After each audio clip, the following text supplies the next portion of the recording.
이 마태복음 5장부터 나오는 예수님의 산상설교는 모든 그리스도인들이 읽고 묵상하고 또 점검해야 될 정말 주옥 같은 주님의 말씀이 담겨져 있고요.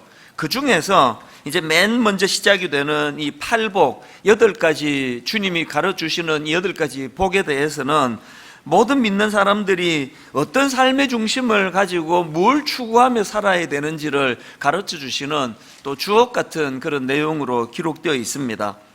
이제 내일부터 시작되는 특별 새벽 부흥회 때 이 팔복에 대해서 살펴보려고 하는데요. 오늘은 이 팔복의 서론에 해당되는 말씀입니다. 이 팔복을 포함한 산상설교의 배경이 어떻게 이루어졌느냐 하면은 바로 앞에 나오는 마태복음 4장에서 이제 예수님의 그 공적인 생애, 공생애가 이제 시작이 됩니다. 마태복음 4장 17절입니다. 이때부터, 자, 여기 나오는 이때부터라는 이 표현이 이제 예수님의 공적인 사역이 이제 시작이 되었다. 그거를 알리는 차원에서의 표현입니다. 이때부터 예수께서 비로소 전파하여 이르시되 회개하라 천국이 가까웠느니라 하시더라. 여기서 우리가 주목해야 되는 게 뭐냐면은 주님이 30년간의 그 준비 기간을 거치시고 이제 이때부터 공적인 사역이 시작되는데 주님의 공적 사역 첫 일갈, 첫 일성이 회개하라 천국이 가까웠느니라. 여기에 굉장히 중요한 의미가 있습니다. 이후에 예수님의 이 공적인 사역의 포인트가, 포커스가 어디에 있는가를 짐작하게 만드는 게 이 마태복음 4장 17절입니다. 그리고는 이제 그 하나님 나라를 선포해 나갈 제자들을 주님이 뽑으시고 부르시고, 그리고 그 다음에 23절부터 이런 말씀이 나옵니다. 예수께서 온 갈릴리에 두루 다니사 그들의 회당에서 첫째 가르치시며, 둘째 천국 복음을 전파하시며, 셋째 백성 중에 모든 병과 모든 약한 것을 고치시니. 그래서 이 세 가지, 가르치시고 천국 복음을 전파하시고 그 다음에 고치시니, 이게 예수님이 이 땅에서 하신 3대 중요한 사역이다, 이렇게 정리를 할 수가 있습니다. 근데 사실 예수님이 가르치시고 천국 복음을 전파하시고 고치시고 하는 여러 사역을 하신 거는 제일 먼저 선포하셨던 이 하나님 나라를 위한 것인데, 이 사람들의 한계는 뭐냐? 그런 중심은 잘 못 보고요, 그 눈에 보여지는 현상, 이야, 그 병자들을 고쳐주신대, 정말 신기하다. 그래서 이제 24절에 보니까 그의 소문이 온 수리아에 퍼진지라 사람들이 모든 앓는 자, 곧 각색병에 걸려서 고통당하는 자, 귀신 들린 자, 간질하는 자, 중풍병자들을 데려오니 그들을 고치시더라. 막 그저 온통 사람들의 관심은 다른 데 없습니다. 병 고쳐준대, 병 고쳐. 그러면 온 동네 아픈 사람 다 데리고 가자, 다 데리고 가자. 그래서 어느 정도 지금 이것이 지금 붐을 일으키는가 하면은 25절입니다. 갈릴리와 데가볼리와 예루살렘과 유대와 요단강 건너편에서 수많은 무리가 따르니라. 이 수많은 무리가 따르는 이 성황을 이루는 포인트는 하나예요. 병 고쳐주는 거 보러 가자. 누구도 또 병 고쳐주는 게 필요하다. 이런 상황이 벌어지니까 예수님께서 어떤 조치를 취하시는가 하면은 오늘 보면 5장 1절입니다. 현대인의 성경입니다. 예수님은 많은 사람들이 모여드는 것을 보시고 산에 올라가 앉으셨다. 그러자 제자들이 그분에게 나아왔다. 어떤 상황인지 아시겠죠? 지금 예수님은 병 고치는 거 보러 온 수많은 무리들을 피해 가시는 거예요. 그리고 산으로 가셔서 말씀을 가르치기를 원하신다는 것입니다. 저는 이 마태복음 5장 1절 2절 이 말씀을 보면서 우리 모두가 다 굉장히 진지하게 주님께 드려야 되는 질문이 하나 있다고 생각합니다. 어떤 질문을 드려야 되느냐? 5장 1절 2절 다시 한번 보십시오. 예수께서 무리를 보시고 산에 올라가 앉으시니 제자들이 나온지라. 우선 1절에 나와 있는 이 포인트가 중요합니다. 예수님을 따르는 사람들이 두 종류로 구분이 된다는 사실이에요.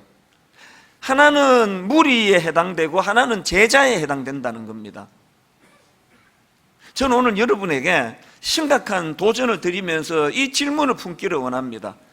여러분은 무리에 속하는 분들이십니까? 제자에 속하는 분들이십니까? 무리에 속하는 사람들의 특징이 뭐라 그랬습니까? 이 본질에는 관심이 없습니다. 하나님 나라 그런 건 난 몰라. 병 고쳐준대, 병. 이 무리의 특징이에요. 이 표면적으로 드러나는 현상에만 관심을 가지고 하는 신앙생활. 뭐 기도라는 게 막 온통 하나님 나라는 뭐 없습니다. 그냥 병이나 고쳐주세요. 월급 좀 올려주세요. 취직을 왜 안 시켜주는 겁니까? 이 무리예요, 무리.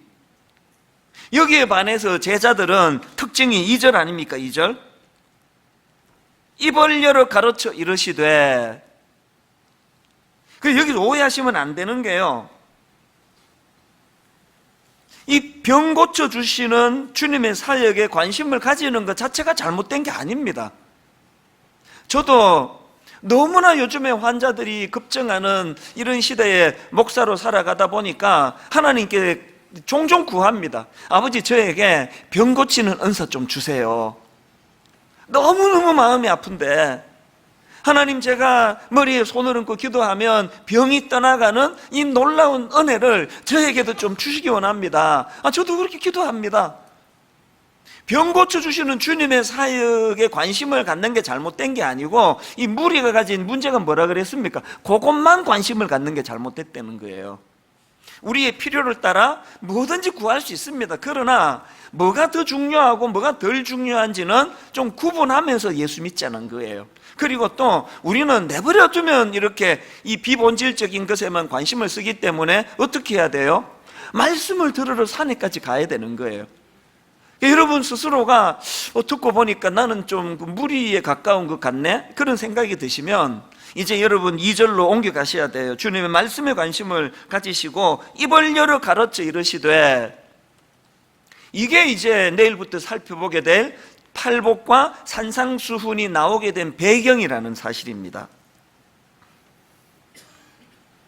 그래서 저는 이런 맥락에서 이제 내일부터 한 말씀 한 말씀을 우리가 주님의 말씀 앞에 이제 반응하고 귀를 기울이면서 이 하나님 나라의 백성들이 어떤 삶의 태도를 갖고 살아야 되는가를 이제 점검해 봐야 되는데요. 그런데 제가 이 팔복을 쭉 묵상하고 공부하다가 참 눈이 가는 구절 하나를 발견했는데요, 바로 5장 13절입니다. 너희는 세상의 소금이니 소금이 만일 그 맛을 잃으면 무엇으로 짜게 하리요? 후에는 아무 쓸데없어 다만 밖에 버려져 사람에게 밟힐 뿐이니라. 이 13절 말씀은요, 바로 앞에 그 3절부터 12절까지가 팔복이에요. 팔복.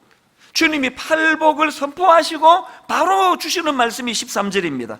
뭘로 의미하겠습니까? 하나님 나라와 그 하나님 나라에 대한 그 원리에는 관심이 없고 그저 병이나 고치는 것, 떡이나 얻어먹고 오병이의 기적이나 관심을 가지는 삶을 살다 보면 니들이 맛 잃은 소금이 될 위험이 있다, 그 말씀을 주시는 거 아닙니까? 이 말씀이 왜 저에게 관심이 갔을까요? 오늘 수많은 사람들이 교회를 보고 맛 잃은 소금이라 그러고 있으니까, 오늘 수많은 예수 안 믿는 사람들이 예수 믿는 크리스찬들을 향하여 이거 맛 잃은 소금이다, 이거 세상에 사람들에게 발표해야 된다, 이런 조롱을 당하는 시대니까요. 그래서 우리가 지금 정말 오늘 한국교회가 이 맛 잃은 소금처럼 사람들에게 밟히고 있다는 인식이 드신다면 어떻게 해야 됩니까? 바로 앞에서 대안으로 주신 주님의 팔복, 그리고 이후에 열거되는 이 산상 설교에 관심을 가져야 되는, 이게 대안이라는 사실입니다. 최근에도요, 어떤 청년이 참 그 가슴 아픈 이메일을 한 통 제게 보내왔는데, 이 청년이 누군가 하면은 제가 몇 달 전에 그 설교하면서 이 청년의 그 메일 내용을 읽어준 적이 있습니다. 들어보시면 아마 기억이 나실 텐데요, 이런 내용으로 제게 메일을 보낸 적이 있습니다. 맨날 싸우는 한국 기독교 상황을 학교 기독교 수업 시간에 다루며 많은 학생들이 개독교라고 비판하는 상황에서 많은 학생들 앞에서 한 명의 기독교인으로서 정말 미안하고 무거운 책임감을 느낀다고 사과했습니다. 이런 글을 제게 보내준 청년인데요, 제가 그때 이 청년을 연대 의대 다니는 학생이라고 그렇게 소개를 했는데, 나중에 보니까 이 연대 공대를 졸업하고 지금 의대 진학을 위해서 준비하고 있는 그런 청년이더라고요. 어쨌든 이 청년이 제게 최근에 다시 이제 메일을 보내왔는데 너무 제 마음이 많이 힘들었습니다. 그리고 목사로서 참 미안했습니다. 이 청년이 지금 저 같은 목회자나 기성 크리스찬들에 대해서 울분이 많고 또 하나님에 대해서도 지금 섭섭해하고 있는 상황이에요. 그 어떤 내용인가를 한번 들어보세요. 저는 비기독교인들로부터 그리고 제가 기독교를 믿으면서 당했던 수많은 손해와 또 그런 저를 감싸주지 않는 한국교회를 생각할 때마다 외롭고 하나님을 떠나고 싶을 때가 많고 지금도 그렇습니다. 비기독교인들이 얼마나 기독교인들을 혐오하고 조롱하는지 여기 메일에 다 담기 힘들 정도입니다. 저는 비기독교인들이 기독교인들을 향해 하는 말을 들을 때마다 논리적으로 너무 설득이 잘 되고 돈에 환장하고 성범죄 저지르고 옥하는 목사님 표현 빌리면 여기서 이 말하고 저기서 저 말하고 나중에 안 했다 그러고 막 굉장히 격앙되어 있는 게 느껴지지 않습니까? 또 이런 내용도 있습니다. 비기독교인들이 목사들을 보면 하나님 없는 게 분명하다는 쪽의 말이 훨씬 더 신뢰가 갑니다. 한국교회를 망쳐놓는 목사들의 존재를 비기독교인들은 하나님이 없는 가장 큰 증거라고 말합니다. 비기독교인들이 이런 목사들을 조롱하는 말로 너네가 목사면 나는 예수다 이렇게 말합니다. 너네 기독교인들이 좋은 목사 많다 하는데 좋은 목사 어디 있는지 한번 예를 들어보라.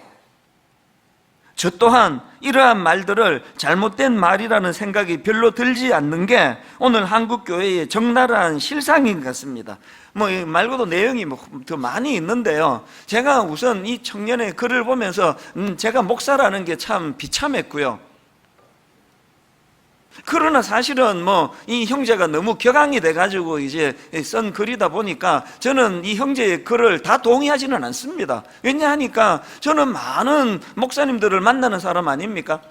지방에 가보고 서울에 가보고 또 이번에 여름에 미국에 집회를 다니면서 보니까요, 너무나 신실한 목사님들이 이름이 안 알려져서 그렇지 너무너무 열악한 환경 속에서 눈물로 교회를 지키고, 그리고 또 수많은 사모님들, 교회가 너무 여건이 안 돼서 눈물로 사모님이 직장 생활을 해가면서도 참 남편을 뒷바라지하는 많은 귀한 사모님들을 제가 만나보고 있거든요. 그래서 제가 이 형제의 말에 다 동의를 할 수는 없지만, 그러나 가슴 아픈 게 뭐예요? 너무나 많은 세상 사람들이 이 형제처럼 생각하고 있다는 거, 이보다 훨씬 더 심하게 생각하고 있다는 겁니다.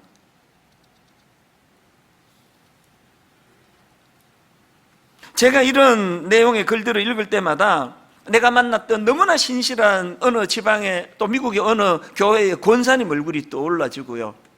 정말 이건 헌신을 뛰어넘어 교회를 위하여 인생을 바친다고 할 만한 너무나 귀한 장로님들 또 우리 집사님들 얼굴이 떠오르는 게 사실이에요. 그러나 전체적으로 그런 신실한 분보다는 신실하지 않은 분이 훨씬 많기 때문에 이런 비아냥을 듣게 된 거 아닌가, 그런 생각을 하게 된다면, 오늘 우리가요, 너희는 세상의 소금이니 소금이 만일 그 맛을 잃으면 무엇으로 짜게 하리요? 후에는 아무 쓸데없어 다만 밖에 버려져 사람에게 밟힐 뿐이니라. 이런 일을 막기 위하여 하나님 내일부터 우리 팔복에 대하여 내 집중해서 그 원리를 깨닫고 주님의 뜻을 깨닫고 아버지 맛 잃은 소금이 되지 않기를 주님 앞에 은혜를 구해보겠습니다.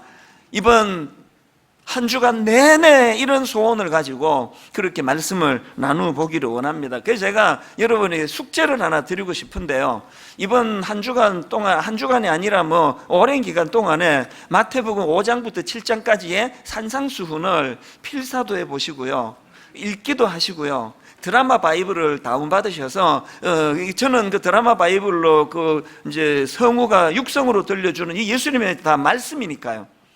그게 참 도움이 되더라고요. 그래서 한 주간 동안 왜 오늘 한국교회가, 오늘 수많은 그리스도인들이 이 맛이른 소금이 되어버렸을까, 이거를 점검하는 그런 기회로 삼았으면 좋겠습니다. 그리고 또 하나님이 이번 특세 동안에 우리가 정말 기대감을 가지고 하나님 앞에 나아갈 때 어떤 변화를 주시는가를 마음의 그 소원을 가지고 기대감을 가지고 나가시면 좋겠는데요. 여러분, 이 팔복을 통해서 깨달아야 될 두 가지 사안이 있다는 걸 이번 특세 기간에 늘 머리에 담으시면 좋겠습니다. 이 팔복을 통해서 깨달아야 되는 첫 번째가 뭐냐? 자, 여러분, 신앙생활이라는 거는 이 세상 사람들과 다르게 사는 거, 이게 신앙생활이라는 걸 깨달아야 된다는 거예요. 신앙생활은 이 세상 사람들이 가지고 있는 가치관과는 다른 가치관을 가지고 사는 거, 이게 신앙생활이라는 걸 기억해야 된다는 겁니다. 존 스토트 목사님의 그 산상수훈이라는 책이 있는데요, 그 책에 보면은 이제 이 팔복을 위시한 산상수훈의 핵심 본문이 뭐냐, 이게 그들을 본받지 말라, 이런 내용을 담고 있는 마태복음 6장 8절이 핵심 구절이다, 그렇게 주장을 합니다. 그리고는 레위기 18장 2절부터 4절 말씀을 언급을 하는데요, 자, 내용을 들어보세요. 나는 여호와 너희의 하나님이니라. 너희는 너희가 거주하던 애굽 땅의 풍속을 어떻게 하라고요? 따르지 말며, 또 내가 너희를 인도할 가나안 땅의 풍속과 규례도 어떻게 하라고요? 행하지 말고, 그 대신에 4절, 너희는 내 법도를 따르며 내 규례를 지켜 그대로 행하라. 나는 너희의 하나님 여호와이니라. 여기 나오는 애굽 땅의 풍속을 따르지 말고, 너희들이 가게 될 가나안 땅의 풍속과 규례로 행하지 말고, 이 따르지 말고 행하지 말고로 강조하는 하나님의 말씀의 포인트가 어디에 있습니까? 세상 사람들하고 좀 다르게 살으라는 거 아닙니까? 세상 사람들의 가치관하고는 좀 다르게 살아가라는 거 아닙니까? 오늘 교회가 예수 믿는 사람들이, 저 같은 목회자들이 이렇게 세상 사람들의 욕을 얻어먹는 이유가 어디 있습니까? 우리가 강도짓을 합니까? 살인을 저지릅니까? 왜 이렇게 욕을 많이 먹어야 되느냐고요. 제가 설교 시간에 강도짓 하는 방법, 사기치는 법, 이런 거 가르치는 거 아니잖아요. 그리고 제가 내 양심을 걸고요, 수많은 그리스도인들을 만나면서 아무리 생각하고 또 생각해도요, 안 믿는 사람들보다 믿는 사람이 훨씬 양심적입니다. 훨씬 더 잘 사는 거 확실합니다. 제 모든 걸 그거 말씀을 드릴 수 있습니다. 그런데 왜 이렇게 욕을 먹느냐고요. 왜 이렇게 욕을 먹는지 아십니까? 강도짓 안 하고 사람 안 죽이고 이런 것 정도가 우리가 가져야 될 목표가 아니라, 그들이 우리에게 요구하는 거는 니들은 우리랑 좀 달라야 되잖아. 그게 로마서 12장 2절에 나오는 말씀 아닙니까? 너희는 이 세대를 본받지 말고, 그 다음에 오직 마음을 새롭게 함으로 변화를 받아 하나님의 선하시고 기뻐하시고 온전하신 뜻이 무엇인지 분별하도록 하라. 세상 사람들이 구절을 몰라서 그렇죠. 이걸 들이대는 거 아닙니까? 이 세상을 본받지 말라 그러는데 어떻게 믿는 것들이 더하냐고. 어떻게 그들이 우리를 향한 비난 핵심은 이거예요. 여러분, 이렇게 생각하시면 이해하기가 쉽습니다. 여러분들이 그 목사님을 비난할 때 뭘 갖고 비난합니까? 그냥 성추행하고 공공행령하고 이런 걸로 TV에 나오는 목사들은 몇 명이나 되겠냐고요. 대부분의 경우 저 같은 목회자들이 비난을 받아야 된다면 여러분들이 하는 메시지가 이거 아닙니까? 목사님은 목사님인데 왜 우리랑 똑같으냐고. 그거 아닙니까? 우리는 세속에 물들어서 벤츠도 타고 싶고 캐딜락도 타고 싶고 실제로 벤츠도 몰고 다니지만 목사님은 그러면 안 되는 거 아닙니까? 그거 아닙니까? 제가 지금 벤츠를 타고 다니는 걸 오늘 광고를 했다 그러면 다음 주부터 3분의 1이 교회를 빠져나갈 거예요. 저 타락한 목사한테는 나 이제 더 이상 설교 못 듣는다. 그렇게 하고 그 목사가 벤츠를 타? 그러면서 여러분이 저를 비난할 거 아닙니까? 아니면 사고, 아닌 것 같은 표정을 짓고 계시면 어떡합니까? 다행히 살 돈도 없기는 한데, 여러분이 목사에게 요구하는 거는 우리랑 같으면 안 되십니다. 목사님은 목사님이시니까요. 이게 세상 사람들이 여러분에게 하는 똑같은 메시지예요. 네가 예수 믿는다면서 어떻게 우리랑 똑같이 탐욕적이고 어떻게 우리보다 더하냐? 우리가 사람을 그냥 강도질 해가지고 하나님 앞에 죄가 아니라 세상 사람들과 같이 살아가는 그게 죄라는 걸 깨달아야 된다는 거예요. 저는요, 방금 읽어드렸던 마태복음 5장 13절에 너희는 세상의 소금이니 소금이 만일 그 맛을 잃으면 무엇으로 짜게 하리요? 후에는 아무 쓸데없어 나만 밖에 버려져 사람에게 밟힐 뿐이니라. 이 말씀에 너무나 내가 은혜를 받아요. 하나님은 우리를요, 그저 그렇고 그런 사람으로 취급하지 않으세요. 썩어가는 세상을 정화하는 소금으로 우리를 인식하세요. 하나님은 저와 여러분을 그저 그냥 밥이나 먹고 사는 그런 존재로 자리매김하지 않으시고 이 약한 세상에 영향력을 행사하는 이런 사명이 있기 때문에 그래서 우리는 세상과 다르게 사는 거예요. 제가 만약에 이건 목사 돼가지고 벤츠도 못하고 캐딜락도 못하고 이게 뭐야 이러면은 목사 때리쳐야 돼요. 그게 무슨 목사입니까? 이만큼 저를 도덕적으로 그렇게 높이 쳐주기 때문에 저를 그렇게 바라보시는 것에 대한 긍지를 가지고, 그런데 눈도 주지 않으면서 나는 성도들과는 다른, 세상 사람들과는 확연히 다른 그런 가치관을 가지고 살아야 되겠다, 그러면서 살아가는 그게 그리스도인이라는 말씀입니다. 그런가 하면은 두 번째로 이 팔복을 통해서 깨달아야 되는 게 하나 더 있는데, 그게 뭐냐 하니까, 여러분이 신앙생활이라는 것은요, 그 다른 삶, 이걸 추구해야 되는데 그 다른 삶이 주는 행복이 뭔지를 맛보고 사는 게 신앙생활이라는 거, 이걸 깨달아야 돼요. 팔복에서 지금 계속 강조되는 게 복이 있나니 복이 있나니 복이 있나니, 이 마태복음 5장 3절에 심령이 가난한 자는 복이 있나니, 또 4절에 애통하는 자는 복이 있나니, 5절에 온유한 자는 복이 있나니, 이게 우리말의 뉘앙스로는 이게 자꾸 조건처럼 들리잖아요. 뭘 하면 복을 주시겠다, 이런 식으로 이걸 자꾸 조건으로 듣기가 쉬운데, 이건 조건이 아니고요, 상태예요, 상태. 그래서 이 팔복을 원어에 가깝게 제가 좀 더 직역을 해서 화면에 한번 띄워봤는데, 자, 보십시오. 이 3절이 이렇게 되어 있습니다. 행복하구나 심령이 가난한 자들이여, 천국이 그들의 것이기 때문이다. 이 조건이 아니에요. 뭐 하면 행복하게 해줄게, 이게 아니고요, 행복하구나, 이미 이게 상태가 행복한 상태예요. 그럼 누가 이렇게 행복한가? 심령이 가난한 자들이래요. 아니, 그 심령이 가난한 자들이 왜 행복하지? 천국이 그들의 것이기 때문이래요. 이거는 조건이 아니라 상태예요, 상태. 이미 행복한 상태. 4절도 마찬가지. 행복하구나. 그 이미 행복한 걸 지금 선포하시는 거 아닙니까? 행복하구나. 누가? 애통하는 자들이요. 아니, 슬프 우는 자들이 왜 행복합니까? 그들이 위로를 받을 수 있기 때문이다. 이 구조가 다 그런 거예요. 또 5절에도 행복하구나 온유한 자들이요. 왜 그들이 행복합니까? 그들이 땅을 기업으로 받을 것이기 때문이다. 이 상태예요, 상태. 조건이 아닙니다. 그리고 또 흥미로운 건요, 시제예요, 시제. 첫 번째 복부터 8번째 복 가운데 두 번째 복과 7번째 복, 그러니까 2, 3, 4, 5, 6, 7번째 복이 전부가 다 미래 시제인데요, 딱 첫 번째 복과 마지막 8째 복이 이게 현재 시제예요. 그러니까 이 3절에 나와 있는 심령이 가난한 자는 복이 있나니, 10절에 나와 있는 의를 위하여 박해를 받는 자는 복이 있나니, 여기에 첫 번째 공통점이 이게 현재 시제라는 거고요, 두 번째 공통점이 둘 다 천국이에요.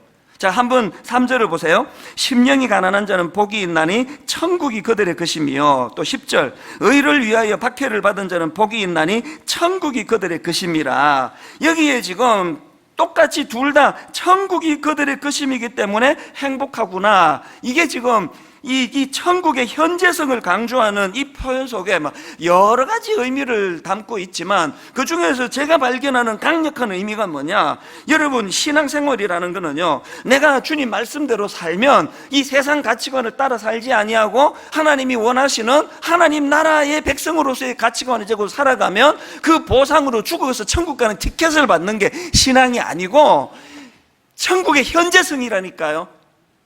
돈, 권력, 인기 이렇게 하면서 살아가는 그 사람들이 절대로 맛보지 못하는 행복하구나, 온유한 자들이요, 이걸 이 땅에서 누리게 된다는 거예요.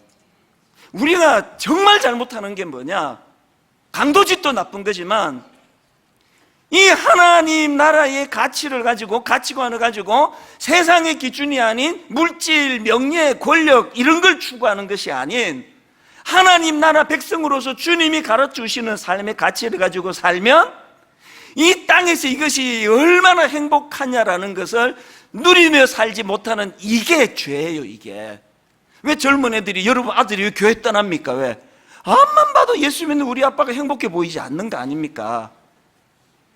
예수 믿어서 막 너무너무 우리 아빠가, 우리 엄마가 너무너무 행복해.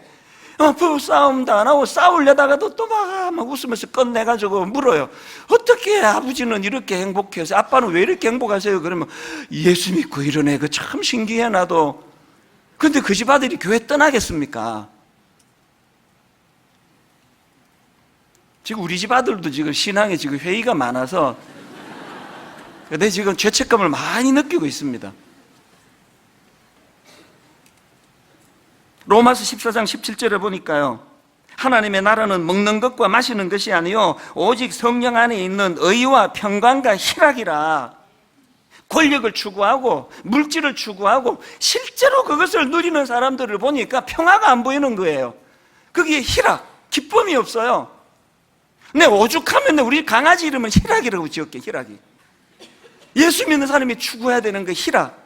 아침마다 희락아 이리 와 그러면서 강아지를 부르면서 하나님 주시는 희락이 내게 넘치기를 바라는 마음이 있는 거 아닙니까? 안 웃으시니까 여러분, 이 두 가지 기억하셔야 됩니다. 우리는 돈이나 권력이나 인기를 추구하는 그런 삶을 사는 존재가 아니에요. 그보다 훨씬 더 고차원적인, 이 썩어가는 이 세상에 소금과 같은 역할로 우리는 사명을 가지고 살아가는 자들이고요. 그런가 하면은 우리는 그것으로 기뻐하는 자들이어야 돼. 한편으로는 몸을 땅에 딛고 살다 보니 뭐 아프고 힘들고 눈물 날 일이 많은 건 사실이에요. 그러나 또 다른 한편으로 하나님 주시는 그 희락과 평강과 의, 이런 것을 우리가 누리며 살아야 된다는 겁니다.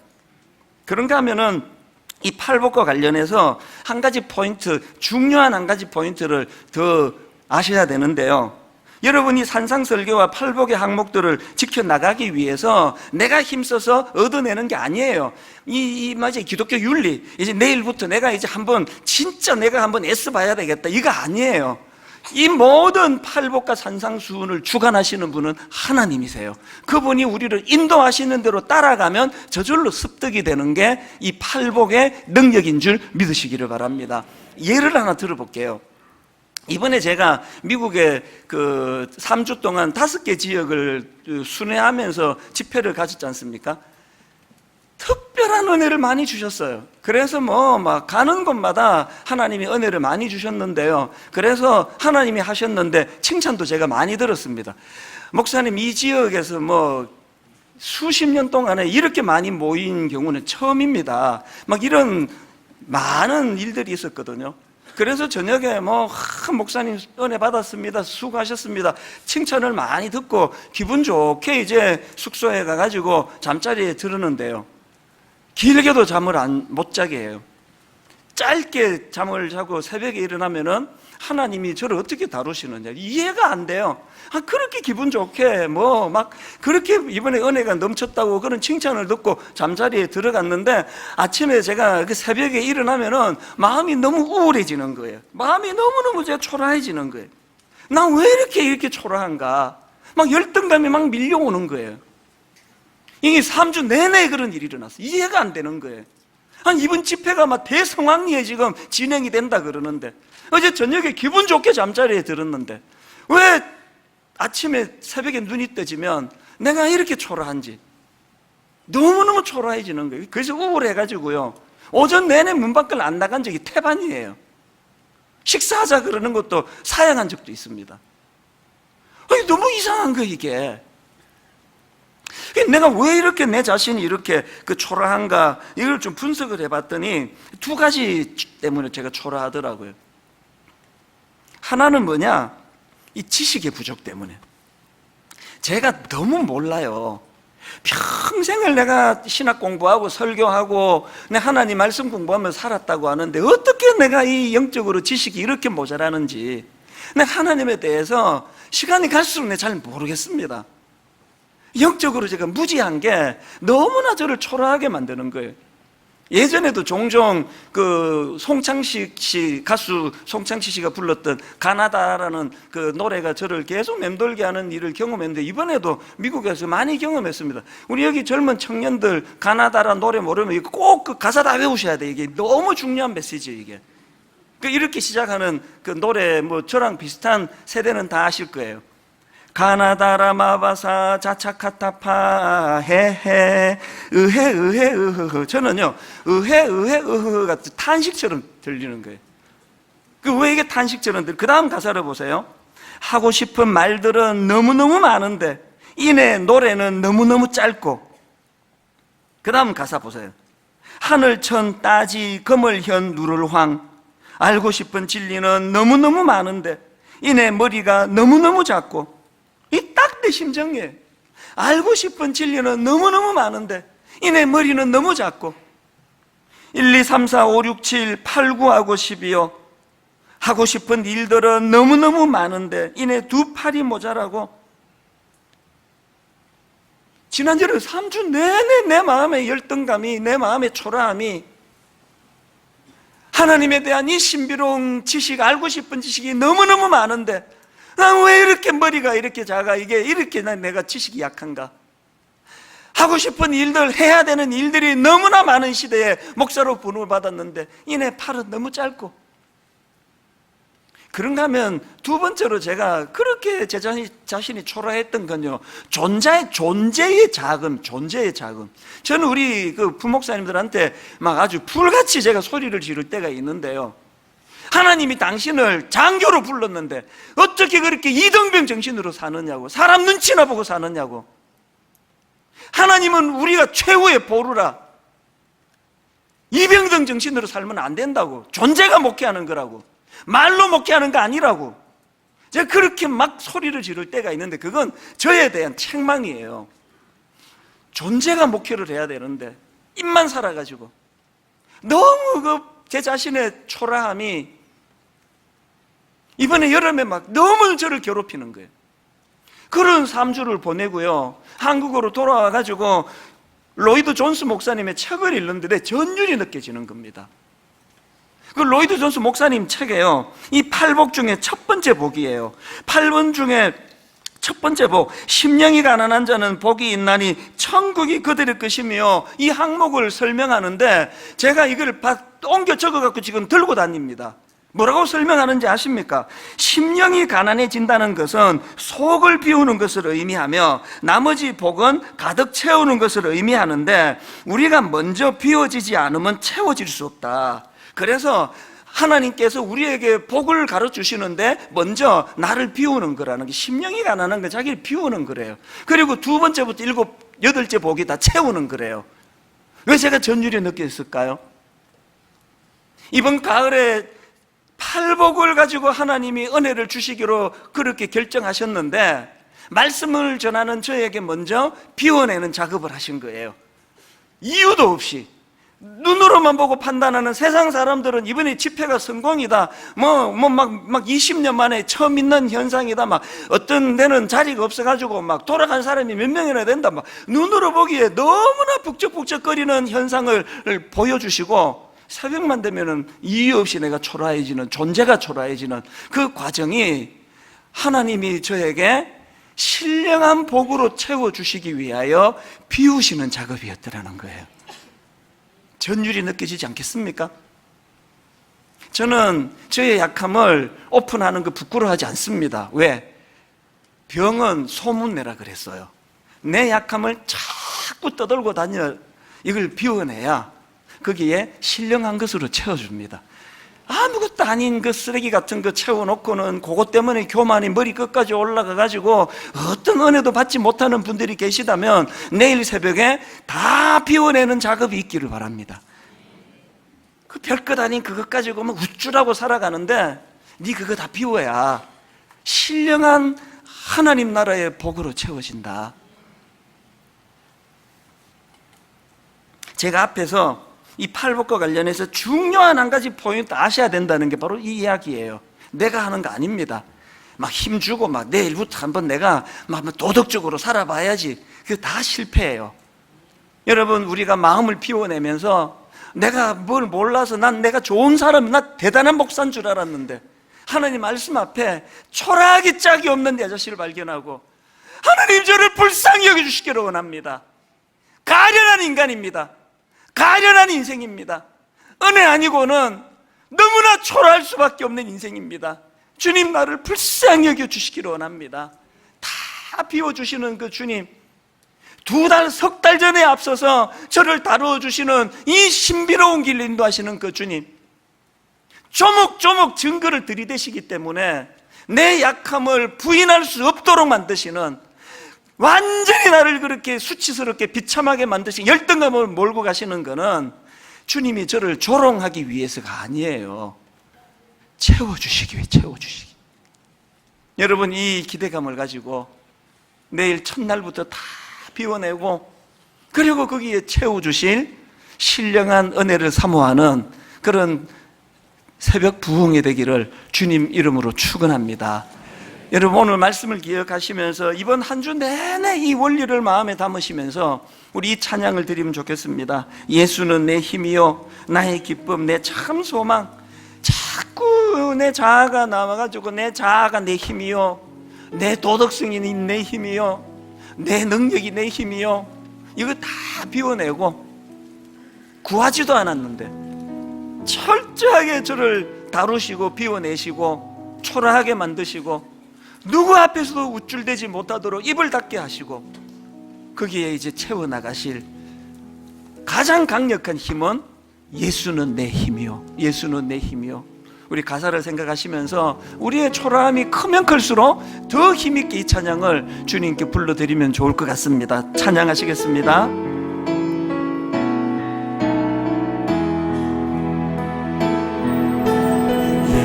예수는 내 힘이요 나의 기쁨, 내 참 소망, 내 참 소망, 그 이름의 생명이 내 삶의 이유라. 우리 다시 한번 은혜를 갈망하며 예수는 내 힘이요,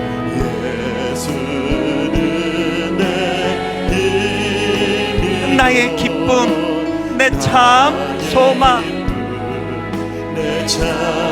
내게 힘이 되신 그분의 이름, 그 이름의 생명이 내 삶의 이유라. 오직 주만 따라갑니다. 오직 주만 따라갑니다. 오직 주만 높임 받으소서. 오직 주만 높임 받으소서. 내 평생에 그 이름을 그의 선하심을 세상에 노래합니다. 세상에 노래합니다. 그 이름의 크신 능력,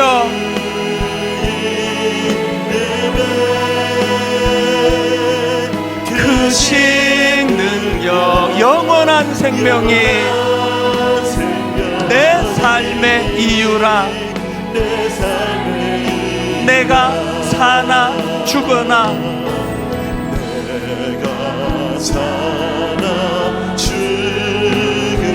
그 이름을 위하여 내 모든 것 다 드리니 전적으로 주님을 의지하며 전적으로 주님께 헌신하며 나를 받으소서. 내 힘으로 사는 인생 아닙니다. 오직 주만 따라갑니다. 내 영광을 위해 사는 인생 아닙니다. 오직 주만 높임 받으소서.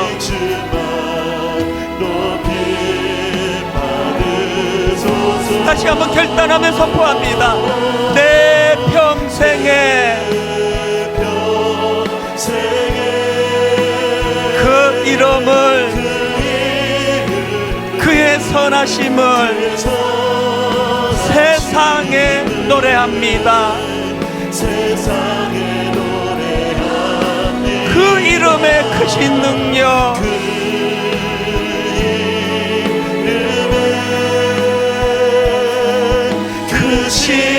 영원한 생명이 내 삶의 이유라. 내 삶의 세상 흔들리고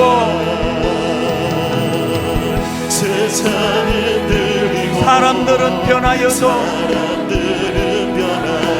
나는 주를 섬기리. 주님의 사랑은 영원히 변하지 않네. 나는 주를 신뢰해. 오직 믿음으로, 오직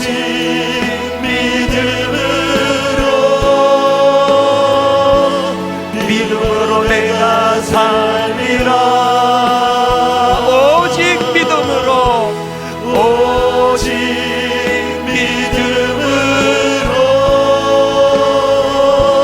믿음으로 내가 살리라. 다시 한번.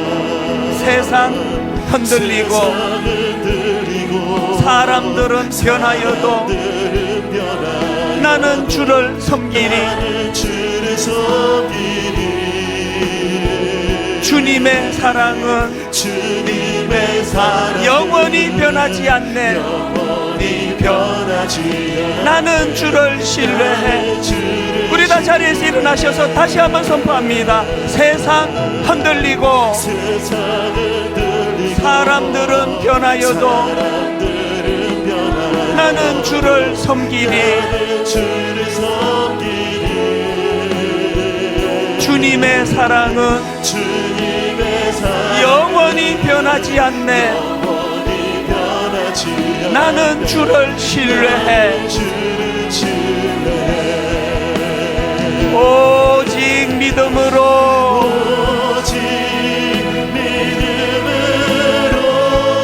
믿음으로 내가 살리라. 오직 믿음으로,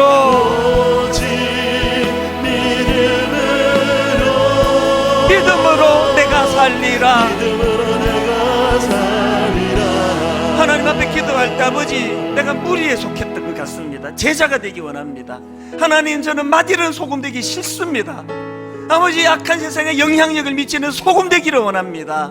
내 의지로, 내 능력으로, 내가 가진 도덕심으로 하는 것이 아니라 인도해 주시는 하나님을 의지하며 이런 가치 있는 삶을 살아가기 원합니다. 내일부터 있을 특별 새벽 부흥회에 은혜 주시기 원합니다. 우리 통성으로 한 목소리로 같이 기도하시겠습니다. 살아계신 하나님 아버지, 하나님의 은혜 이 시간 사모합니다.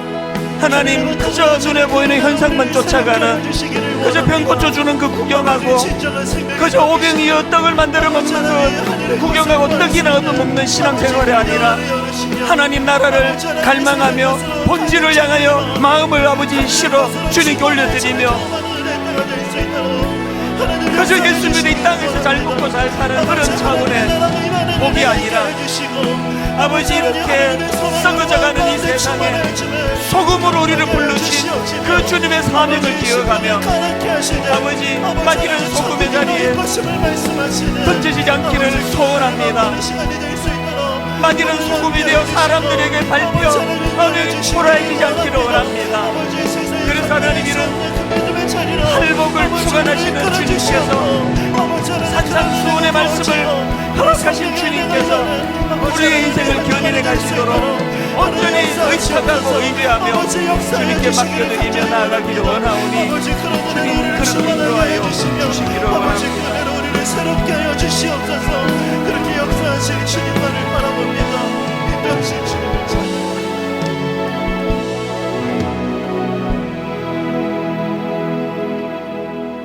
너희는 세상의 소금이니 소금이 만일 그 맛을 잃으면 무엇으로 짜게 하리요? 후에는 아무 쓸데없어 다만 밖에 버려져 사람에게 밟힐 뿐이니라. 이 엄청난 사명을 주실 때는 우리를 그렇게 존귀한 존재로 보셨기 때문인 것을 믿고 감사를 드립니다. 초라해지지 않도록 도와주시며 비굴해지지 않도록 은혜 주시며 누구 앞에서라도 하나님의 이 소금의 역할을 감당해내는 믿음의 주님의 자녀들로 저희들을 인도하여 주시옵소서.